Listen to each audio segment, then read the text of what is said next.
할렐루야. 오늘도 새날을 주신 하나님을 찬양합니다. 오늘도 말씀으로 시작하는 이 하루, 말씀 충만, 은혜 충만, 성령 충만한 하루를 보내시기를 주님의 이름으로 축원합니다. 오늘은 요한복음 21장 18절에서 22절까지 말씀입니다. 하나님의 말씀을 경청하시기 바랍니다. 내가 진실로 진실로 네게 이르노니 내가 젊어서는 스스로 띠띠고 원하는 곳으로 다녔거니와 늙어서는 내 팔을 벌리리니 남이 내게 띠띠우고 원하지 아니하는 곳으로 데려가리라. 이 말씀을 하심은 베드로가 어떠한 죽음으로 하나님께 영광을 돌릴 것을 가리키심이러라. 이 말씀을 하시고 베드로에게 이르시되 나를 따르라 하시니 베드로가 돌이켜 예수께서 사랑하시는 그 제자가 따르는 것을 보니 그는 만찬석에서 예수의 품에 의지하여 주님을 파는 자가 누구 오니까 묻던 자더라. 이에 베드로가 그를 보고 예수께 여짜오되 주님, 이 사람은 어떻게 되겠사옵나이까? 예수께서 이르시되 내가 올 때까지 그를 머물게 하고자 할지라도 내게 무슨 상관이냐? 너는 나를 따르라 하시더라. 아멘. 오늘도 이 말씀을 통해 우리에게 주시는 하나님의 음성을 듣게 되기를 바랍니다. 디베랴 바닷가로 물고기를 잡으러 갔던 제자들을 부활하신 예수님께서 직접 찾아가십니다. 밤새도록 그물을 내렸지만 한 마리도 물고기를 잡지 못해 허탕을 쳤던 베드로와 그 어부 일행들을 위해서 예수님께서는 조반을 준비해 두시고 그리고 그들을 먹이시면서 베드로에게 물으셨죠. 네가 나를 사랑하느냐? 그렇게 3번을 물으시고 동일하게 3번을 어린 양을 먹이라. 그렇게 사명을 주십니다. 그러나 지금부터 베드로가 맡아야 할 바로 그 사명, 그것은 사실 죽음을 각오하지 않고는 안 되는 사명이었습니다.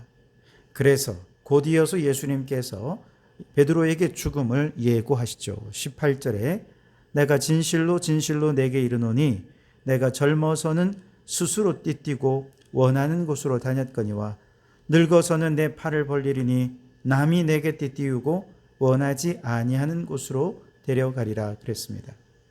여기서 늙어서는 혹은 젊어서는 이라는 표현들은 단지 나이가 젊자 늙었다 이런 표현이 아니죠. 그 의미를 19절에서 이렇게 설명해 주고 계십니다.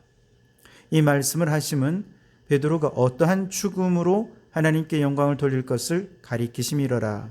이 말씀을 하시고 베드로에게 이르시되 나를 따르라 하시니 그랬습니다. 다시 말해 여기서 늙는다라는 말은 죽음으로 하나님께 영광을 돌릴 것이다 라고 하는 뜻이죠. 그러나 이렇게 죽음, 순교로 하나님께 영광을 돌려드리기 위해서는 먼저 베드로 안에 순교할 만큼의 믿음으로 성숙함이 전제가 되어야 합니다. 그래서 늙어서는 이라는 다른 의미는 단순한 죽음이 아니라 죽음이 이전에 죽음조차 감당할 만큼 영적으로 성숙하게 되었다라는 뜻도 함께 포함이 되는 것입니다. 젊을 때는 그 반대니까 신앙이 미성숙할 때를 의미하겠죠. 성령 강림 사건 이전에 예수님을 따라다니던 베드로의 모습이 이렇게 미숙한 상태였습니다. 예수님을 따라다니긴 했지만 그는 영웅적인 메시아의 모습을 기대하며 예수님을 따라다녔습니다. 여기에는 베드로 자신의 자기 열심 혹은 자신의 목적을 가지고 예수님을 따라다녔던 것이죠. 그런데 예수님이 십자가에 죽으실 거라고 여러 차례 예고의 말씀을 하시자 베드로는 결코 이런 일이 일어나서는 안 된다라고 생각했습니다. 그래서 예수님께 이런 일이 일어나지 않도록 내가 예수님을 지켜드리겠습니다 호언장담을 했다가 오히려 사탄아 내 뒤로 물러가라 혼쭐 나기도 했죠. 실제로 예수님이 체포될 때 베드로가 예수님을 지키려고 칼을 빼서 대제사장의 종 말고의 귀를 잘랐죠. 근데 이때도 예수님께서 다시 한번 베드로를 책망하십니다. 내 검을 도로 집에 꽂으라. 검을 가지는 자는 다 검으로 망하리라. 그렇게 말씀하셨습니다. 자, 이렇게 미숙한 신앙으로 주님을 따르던 베드로였지만 성령 강림 사건을 체험한 이후에 달라졌습니다. 이제는 그의 삶을 주도하는 이가 자신이 아니었습니다. 성령님의 인도를 따라 순종하는 성숙한 성도가 된 것이죠. 여기서 늙어서는 이라는 말은 단순한 나이가 늙었다는 뜻이 아니라 늙은이처럼 지혜롭고 성숙하게 되었다는 뜻입니다. 이제는 베드로가 주인된 삶이 아니라 성령님께서 주인된 삶입니다. 성령님께서 가라 하시면 성령님께로 띠띠워 주시고 성령님께서 가라 명령하시는 그곳으로 가고 성령님께서 멈추라 하시면 성령님께서 띠를 풀어주셔서 그대로 멈추는 것입니다. 그러니 성령 강림 사건 이후 베드로의 삶은 자신의 것이 아니라 사나 죽으나 주님의 것이 된 것이죠. 인간의 본성을 따라 사는 것이 아니라 성령님께서 이끄는 삶을 살게 되는 것입니다. 그런데 이렇게 성령님을 따라 가다 보면 복음을 전하는 중에 박해를 당할 수도 있고 많은 고난도 당할 것입니다. 그러다가 결국 체포되어 죽게 될 수도 있겠죠. 이때 체포된 몸도 역시 베드로 자신에게 주도권이 있지 않습니다. 군인들이 그를 체포해서 고문하고 원치 않는 곳에, 즉 감옥에 가두기도 하고 죽음의 자리에까지 데리고 갈 수도 있을 것입니다. 그러나 이때 죽음은 죽기 싫은데 억지로 끌려가는 수동적인 죽음이 아닙니다. 예수님처럼 당당한 죽음입니다. 예수님께서 십자가를 지실 때 당당하고 자발적으로 십자가를 향해 걸어가시면서 십자가를 어떻게 생각하셨습니까? 예수님 자신이 영광을 받으시고 이로 인해 아버지 하나님께서 영광을 받으실 왕의 즉위식이 십자가다라고 하는 믿음으로 주님은 담대히 그 길을 걸어가셨죠. 베드로도 마찬가지입니다. 몸은 원치 않는 곳으로 로마 병사들에 의해 끌려간다 하더라도 그 영혼은 주체적이고 자발적으로 순교의 길을 걸어가는 것입니다. 왜냐하면 베드로의 순교를 통해 오직 하나님만 영광을 받으실 것이기 때문에 그렇습니다. 그렇다면 오늘 우리는 누가 주인입니까? 나의 의지와 나의 열정으로 주님을 따르고 있다면 우리는 여전히 젊은이에 불과합니다. 미성숙합니다. 어리석습니다. 스스로 띠를 띠고 내가 원하는 곳으로 다닙니다. 그러다가 실족하고 실망하고 낙심하기도 하죠. 그러나 여러분, 성령님께서 여러분을 다스리시고 주관하도록 하십시오. 그분이 우리의 띠를 띄우고 우리를 이끌어 가실 때 순종하며 따라간다면 그곳에 복음의 역사가 나타날 것입니다. 하나님의 나라가 건설될 것입니다. 그러다가 박해받고 순교를 당한다 할지라도 그것은 결코 억지로나 수동적으로 끌려가는 순교가 아니라 자발적이고 주체적으로 아주 당당하고 기쁘게 그 순교의 길을 걸어가게 될 것입니다. 왜냐? 그 순교를 통해 내가 영광을 받고 하나님도 영광을 받으실 것이기 때문에 그렇습니다. 물론 오늘 우리의 신앙생활은 순교를 해야 할 만큼의 상황은 아니지만 성령님이 지금 우리의 삶을 이끌고 계신다 믿는다면 우리의 믿음의 결단은 순교를 각오하는 믿음의 결단이어야 하겠습니다. 그런 각오로 성령님의 명령을 따른다면 못할 일이 무엇이 있겠습니까?